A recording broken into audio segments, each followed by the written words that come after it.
Before we get into the heavy stuff, let me ask you something. Imagine you get in a spaceship, a very, very fast spaceship. You wave goodbye to your family, you say, "I'll be back," and you head out toward the nearest star. When you come back, you find everyone you knew is dead, your children are gone, your grandchildren's grandchildren are gone, centuries have passed, but you're still the same age. You haven't aged much at all. Sound crazy?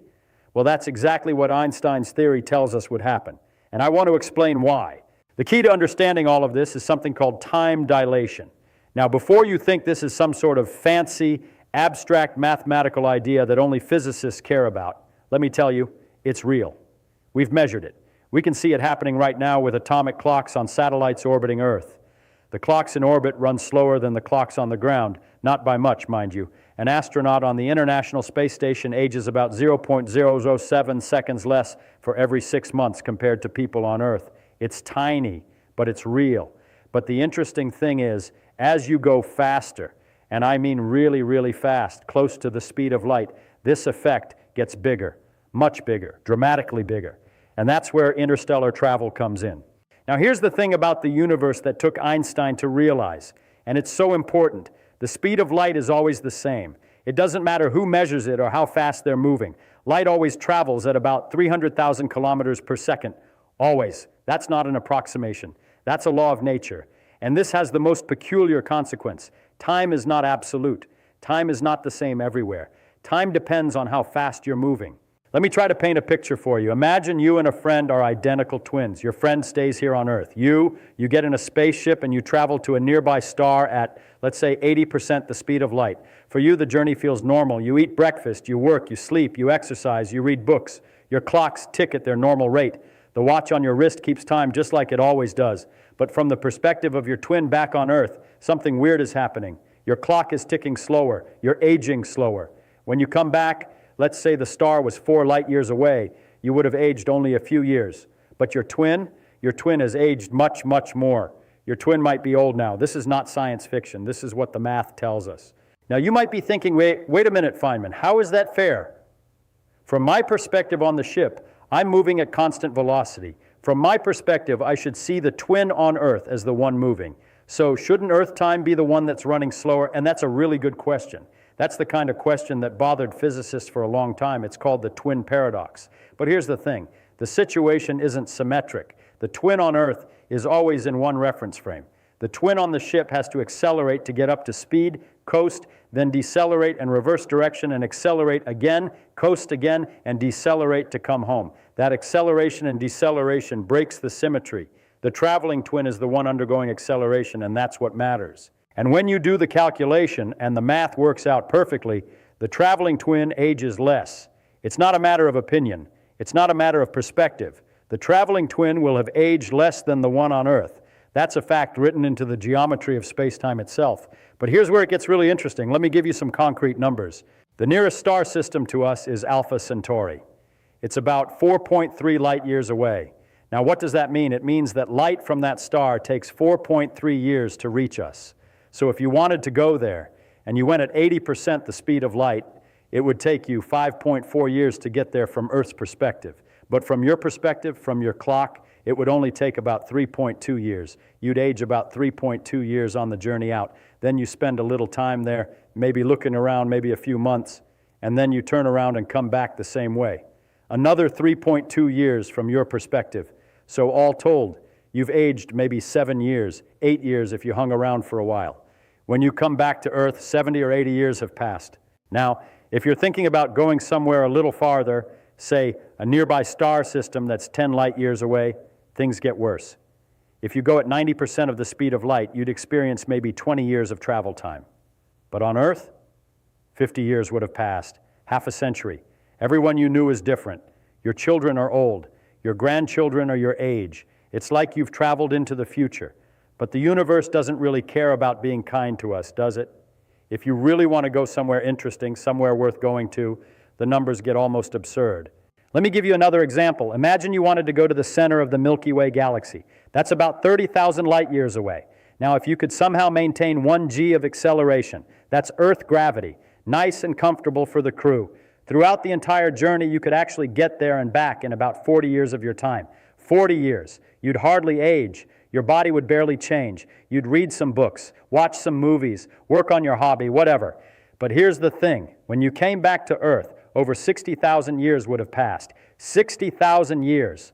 Think about that for a moment. When you left Earth, Homo sapiens had just figured out agriculture. We were learning to plant crops. Now you come back and human civilization has had 60,000 years to develop. We'd be, well, I don't even know what we'd be. Maybe we wouldn't exist anymore. Maybe we'd evolved into something else. Maybe we destroyed ourselves. Maybe we became something unrecognizable. The world would be utterly foreign to you. Your home would be gone. The languages people speak would have changed so much you couldn't understand them. The very bedrock of human civilization would have transformed completely.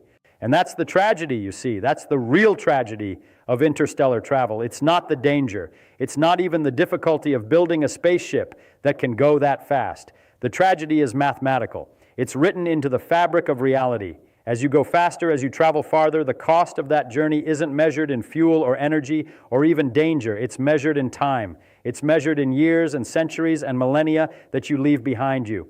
Now, I want to be very careful here. The reason this happens is not because time slows down in some magical way.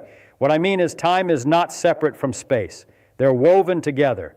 The universe is made of space-time, not space plus time. When you travel at high speeds through space, you move through time differently. You're in a different part of space-time.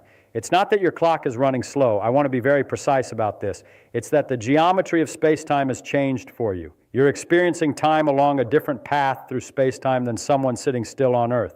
This is so fundamental, and yet most people don't think about it. Let me give you a way to think about it. Imagine space-time as a big piece of paper. Okay, it's really four-dimensional, but let's pretend it's paper. When you stay still on Earth, your path through that paper is almost entirely in the time direction. You're moving through time at the maximum rate possible, 1 second per second. But when you start moving through space at high speeds, you're moving diagonally through space-time. You're trading off movement in space for movement in time. The faster you go through space, the slower you go through time. It's a trade-off. The total speed through space-time is always the same. It's always the speed of light. But you can apportion it differently between space and time. That's what's happening. And here's the beautiful part. This isn't an approximation. This isn't just theory. We can measure this. We have atomic clocks that are so precise they can detect these differences. Astronomers use this effect in something called GPS satellites. The satellites are moving so their clocks run slower than clocks on the ground. But GPS wouldn't work if we didn't account for this effect. We'd be off by kilometers in just a day. The system accounts for both the time dilation from velocity and the time dilation from gravity. It's that important. It's that real. Now, you might be wondering, is there any way around this? Is there some trick we could use? Can we somehow bend the rules? Well, theoretically, and I mean really theoretically, like string theory theoretical, there might be ways to create a wormhole, a shortcut through space-time. But here's the problem. We don't know how to make one. And even if we could, you'd need more energy than exists in our entire galaxy. You'd need the power of a Type 3 civilization, a civilization that could harness the energy of billions of stars. We're not there yet. We're barely at Type 0. There's another idea people throw around, warp drives. You know, like in Star Trek, where you bend space-time in front of you and straighten it behind you, and you surf along the wave. Mathematically, there's nothing that says you can't do it.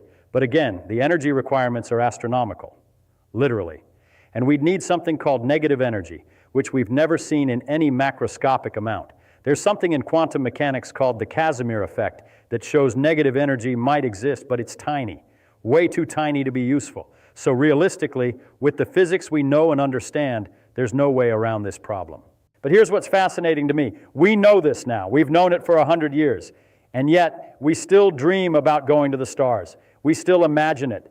We still plan for it. Why? Because it's worth it. Because understanding the universe, because exploring, because pushing the boundaries of what we know, these things matter more than staying home. Let me tell you something about human nature. We're explorers. We're curious creatures. We want to know what's out there. And so even though the math tells us that going to the stars means leaving everything we know behind forever, we'd probably still do it if we could. Some of us would. Some people would say, you know what? I'm willing to pay that price. I'm willing to be the person who goes out there and comes back to find that everyone I knew is gone. I'm willing to go into the future. It's like the old sailing expeditions in a way. When people set out from Europe to explore the New World, they knew they might not come back. They knew they might never see their families again, and some of them didn't, but they went anyway. There was something that called to them, some drive to see what's beyond the horizon. But the difference with interstellar travel is that you do come back. You come back physically to the same planet, but it's not home anymore. It's a museum of your past. Everyone you knew is gone. The food is different, probably. The languages have changed. The political systems have evolved or devolved or transformed into something unrecognizable. Maybe your family name doesn't even exist anymore. Maybe they were so removed from power that no one remembers them. Imagine being the astronaut on Miller's planet in that movie Interstellar. She landed there. From her perspective, she spent maybe 2 or 3 hours on the surface, but when her crewmates came to pick her up, they'd been waiting in orbit for over 20 years. For 20 years. And from Earth's perspective, it had been even longer. Decades had passed. And when she tried to send messages, the light delay between the planet and Earth meant that she couldn't even have a real conversation with home. She was trapped in her own reference frame. That's what kills me about this whole thing. It's not just that time passes differently. It's that you become separated from everyone you care about. The universe itself becomes a barrier. The laws of physics become a barrier. No matter how hard you try, you can never get back to the moment you left, because that moment is gone. It's in the past. And while you were traveling through space at near light speeds, that past was receding from you at an enormous rate. Now, I want to come back to something I said earlier about time. There's a way of thinking about this that really helps it click. Imagine that you're not traveling through time in one direction like we normally think. Imagine that space-time is more like a landscape and you're a little creature walking across it. The landscape is 4-dimensional, 3 dimensions of space and 1 dimension of time. When you sit still, you're walking straight forward in the time direction. But when you start moving, you're walking at an angle. And the faster you move through space, the more you're moving at an angle rather than straight forward. Now here's the thing, the path you take through space-time has a length. We call it the proper time. It's the time that passes for you. And Einstein's equations tell us exactly how the proper time relates to the path you take. If you take a long, curved path through space-time, moving fast through space, your proper time is shorter. If you stay still and just move forward in time, your proper time is longer. There's a famous result that shows this. It's called the twin paradox resolution. The twin who stays on Earth takes the straightest, shortest path through space-time, just moving forward in time. The twin who travels takes a longer path. And even though the traveling twin's path is longer in space, it's shorter in space-time. It's shorter in proper time. That's why they age less. The math is elegant. It all works out. And it's entirely consistent with everything we know about the universe. Now here's something else that blows my mind. This effect isn't just theoretical. We can demonstrate it. We can show it happening right now with real clocks. Scientists have taken atomic clocks on airplanes and compared them to atomic clocks that stayed in the lab. The ones that flew were ever so slightly slower, just microseconds but measurable. We can see time dilation happening with muons in the upper atmosphere. Muons are particles that are created when cosmic rays hit the atmosphere. They decay very quickly, in just a couple of microseconds, but they're traveling at nearly the speed of light.